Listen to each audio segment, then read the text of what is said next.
Aktor at bida nga ngayon sa Batang Quiapo na si Coco Martin nagpunta nga sa pangalawang gabi ng lamay ng nag-iisang Miss Jacqueline Jose at kasama din dito sa mga nagpunta ay ang mga kasamahan nila sa Batang Quiapo. At nandito din makikita natin sa larawan na ito ang aktres or kapamilya actress nga ngayon na si Janine Gutierrez at ilan pang mga directors at mga naging katrabaho ni Miss Jacqueline Jose sa Batang Quiapo.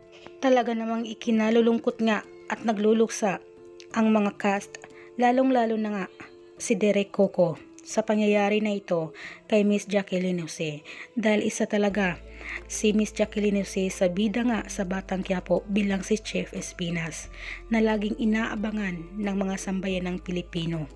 At mag-abang-abang lang kayo dito guys sa aking YouTube channel upang updated kayo sa mga susunod pa na update o mga ganap nga dito patungkol sa pagpanaw ni Miss Jacqueline Jose. Muli nakikiramay kami sa pamilyang naulila ni Miss Jacqueline Jose.